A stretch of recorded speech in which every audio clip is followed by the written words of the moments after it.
اس کی اپنی کزن سے یعنی کہ اپنی جٹھانی سے بہت اچھی دوستی تھی، جو کہ بچپن سے چلی آ رہی تھی۔ دونوں ایک دوسرے کا بہت ساتھ دیتی تھیں، لیکن دونوں کے مزاجوں میں زمین آسمان کا فرق تھا۔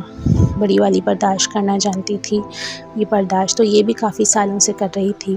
جب گھر کی ناچاکیوں سے تنگ آ گئی تو اس نے اپنے شوہر سے کہا کہ میرا چولہا الگ کر دو، لیکن شوہر نے کہا کہ ایک گھر میں رہتے ہوئے، ایک ہی کچن کے ہوتے ہوئے میں تمہارا چولہا کیسے الگ کروں؟ جب کبھی اس گھر سے جائیں گے تو پھر ہم دیکھ لیں گے۔ اس کے شوہر کے ان ارادوں کا ان کے ابو کو پتہ نہیں تھا۔ سسر صاحب کو پتہ چلتا تو وہ کبھی یہاں سے انہیں ساتھ لے جاتے ہی نہیں۔ خیر، جب ان کے کرائے کے گھر سے جان چھوٹی اور انہوں نے اپنا ذاتی گھر لیا تو 2 گھر لیے تھے۔ ارادہ تھا کہ دونوں بہویں ایک ساتھ ایک گھر میں رہیں گی اور ساس سسر الگ رہیں گے، لیکن اسما کے شوہر نے چابی دینے سے انکار کر دیا اور اس نے کہا وہی الگ رہے گا۔ ظاہر ہے اسے اپنی بیوی کی خوشی عزیز تھی، اس نے اپنی بیوی کے لیے یہ ڈیسیجن لیا۔ گھر الگ ہو گیا۔ گھر الگ ہونے سے زندگی میں خوشیاں نہیں بلکہ بہت بڑے طوفان آنے لگے۔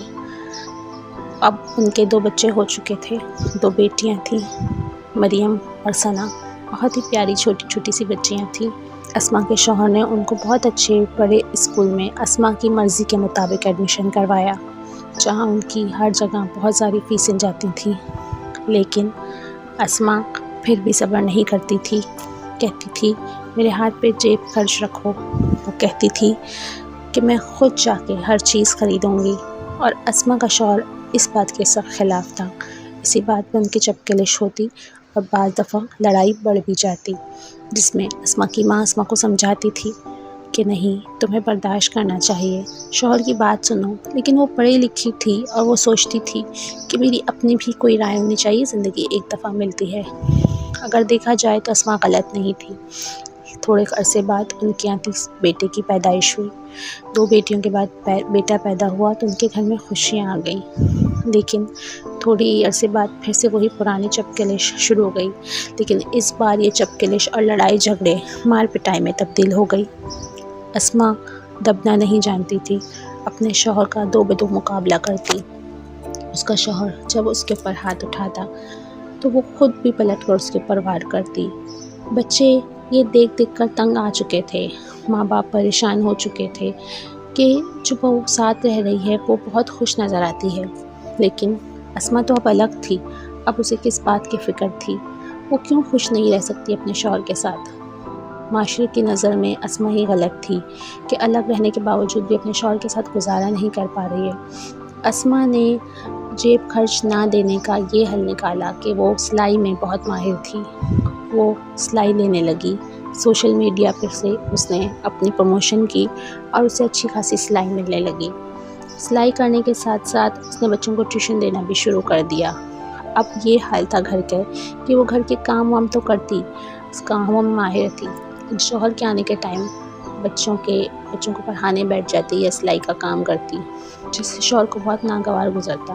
اس کے شوہر کو شروع میں اعتراض نہیں تھا کہ وہ سب کچھ کرتی ہے، لیکن جب گھریلو زندگی ڈسٹرب ہونے لگی تو اس کے شوہر کو اعتراض ہونے لگا۔ اب اسما سے وہ اس بات پہ لڑتا تھا کہ تم ہر وقت ٹیوشن کے بچوں کے پیچھے یا سلائی کے پیچھے لگی رہتی ہو، اپنے بچوں پہ بھی توجہ دو۔ اسما سے ایک غلطی اور بھی تھی، وہ بنا بتائے شوہر کو اپنے بچوں کو لے کر کہیں بھی چلی جاتی تھی۔ جب شوہر گھر آتا، چابی سے دروازہ کھولتا کو گھر میں کوئی نہ ہوتا، فون کرتا تو کہتی میں بھی تھوڑی دیر میں آ جاؤں گی۔ کہاں جاتی تھی، کس سے ملتی تھی، کچھ بھی پتہ نہیں تھا، نہ آج تک پتہ چلا۔ خیر، تھوڑے ٹائم تو یہ شوہر نے برداشت کیا، لیکن اس کے بعد شوہر نے اماں ابا سے شکایت کرنی شروع کر دی۔ اسما کے اماں ابا شکایت کر کے وہ کہتا کہ یہ اس طریقے سے کرتی ہے، میرے حقوق پورے نہیں کرتی ہے، تنگ کرتی ہے مجھے۔ اسما کے اماں ابا بہت سمجھاتے تھے، اسما کے اماں ابا تو خود کرائے کے گھر میں رہتے تھے، لیکن کیا کرتے، وہ اپنی بیٹی کو سمجھاتے، لیکن ان کی بیٹی سمجھتی ہی نہیں تھی۔ تھوڑے عرصے بعد دونوں میں اتنی بڑی لڑائی ہوئی کہ اسما کے شوہر نے اسما کو رکھنے سے ہی انکار کر دیا۔ وجہ یہ تھی کہ اسما کا شوہر کہتا تھا کہ اسما رات کو اپنے پتہ نہیں کس دوست سے بہت زیادہ فون پہ باتیں کرتی ہے، لیکن اسما کہتی تھی ایسی کوئی بات نہیں، میں اپنی بہنوں سے باتیں کرتی ہے۔ اب سچ کیا ہے، جھوٹ کیا ہے، یہ تو اللہ کو ہی پتہ۔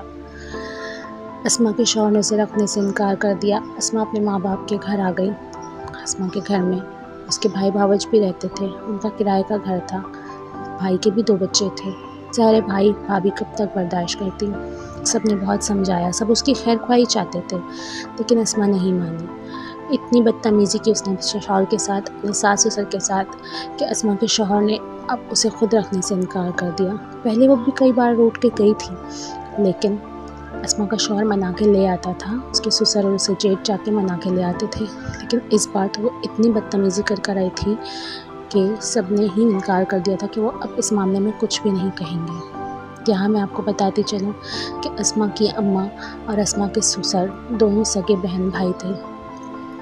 بہن بھائیوں کے رشتے میں بھی فرق آ گیا تھا اسما کی وجہ سے، لیکن کیا کریں، اسما اپنے دماغ کے ہاتھوں مجبور تھی۔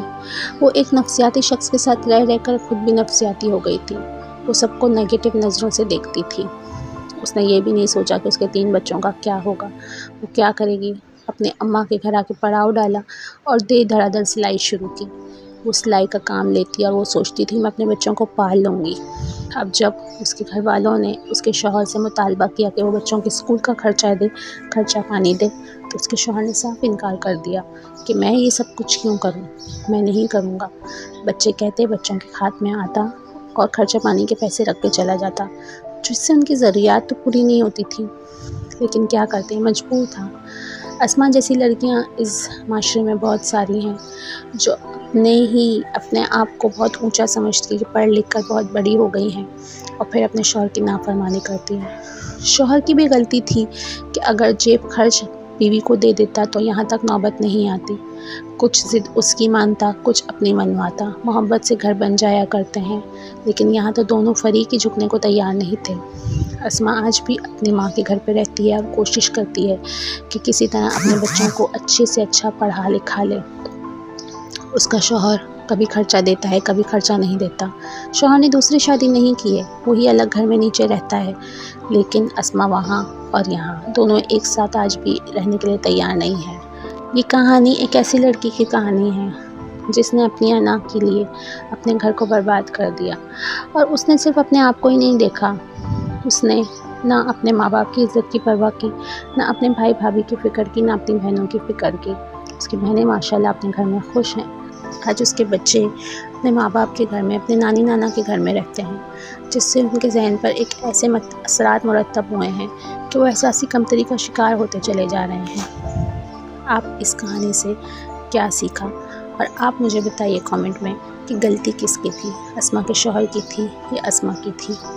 میرے حساب سے دونوں کو کمپرومائز کرنا چاہیے تھا، دونوں آگے جھکتے تو بچوں کا زندگی، بچوں کے مستقبل محفوظ ہو جاتا۔ اگر آپ کو میری کہانی پسند آئی ہے تو اس کہانی کو لائک ضرور کیجیے گا۔